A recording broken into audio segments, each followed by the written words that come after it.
আমরা সংসদে ঐক্যবদ্ধ হই, অনেকেই মানুষ চায় না, আমাদের অনেকেই চায় না। বাইরে সোশ্যাল মিডিয়া দেখবেন চায় না, পত্রিকা দেখবেন অনেক পত্রিকা আছে তা চায় না। এমন ভাবে লিখবে যে আপনি আমার বিরুদ্ধে ঝাঁপিয়ে পড়েন, আমি আপনার বিরুদ্ধে ঝাঁপিয়ে পড়ি। মার্টিন লুথার কিংয়ের সেই কথা যে আমরা যদি ঐক্যবদ্ধ না হই, আমরা ভাইয়ের মতো থাকি, ঐক্যবদ্ধ হই।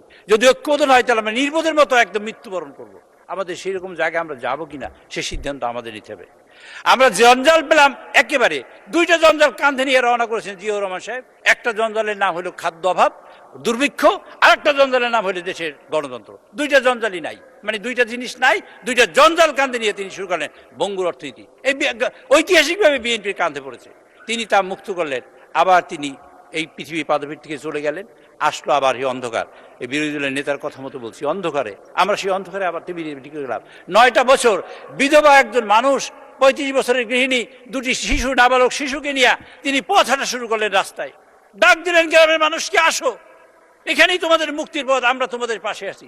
গ্রামের মানুষ, এই দেশের মানুষ আবার রাস্তায় নামলো, আবার তার পাশে দাঁড়ালো, এবং তিনি আবার নিয়ে আসলেন। আমরা আসলাম, এবার আবার সেই জঞ্জাল, 9 বছরের স্বৈরশাসনের জঞ্জাল, গণতন্ত্র নাই, অর্থনীতি ভঙ্গুর, সেটা নিয়ে আবার বিএনপি, বেগম খালেদা জিয়া আমাদের মাননীয় নেত্রী, তিনি আবার ক্ষমতায় আসলেন।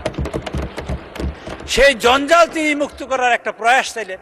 তিনি বললেন সংবিধানের বাইরে আমরা যাব না।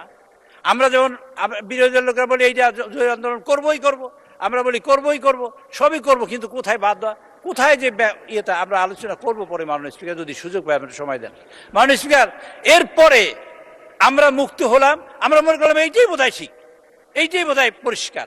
আমরা পরিষ্কার জিনিস দেখতে দেখতে হঠাৎ করে দেখলাম বিরাট গভীর অন্ধকার।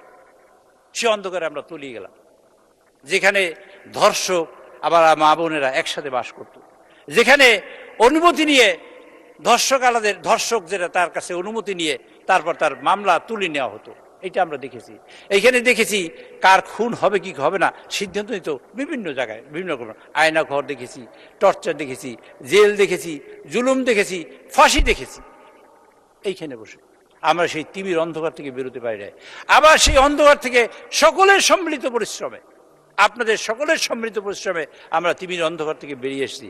আবার সেই দায়িত্ব, বঙ্গুর অর্থনীতি, দুর্ভিক্ষ, গণতন্ত্র, গণতন্ত্রহীনতা, অপকালচার, সব নিয়ে আমার পড়ছে এই তারেক রহমান সাহেবের মাথায়, সব পড়েছে আবার এই বিএনপির কাঁধে। ঐতিহাসিকভাবে সকল জঞ্জাল এই বিএনপির কাঁধে পড়ে। ঐতিহাসিকভাবে আমরা বলি না যে আমরা সৌভাগ্যবান বা দুর্ভাগ্যবান, কিন্তু আমরা একটা কথা সবসময় বলে আসছি, জিয়াউর রহমান যা বলেছেন তা হলো এই দেশের মানুষ যদি হয় কাফেলা, সেই কাফেলা আমি একজন সঙ্গী। এই দেশের মানুষের মুক্তির প্রশ্নে যদি আমার পথ চলতে হয়, সেই পথিকের আমি একজন সঙ্গী। তিনি এইসব কথা বলেছেন। ব্যক্তির চেয়ে দেশ বড়, দল বড়, দলের চেয়ে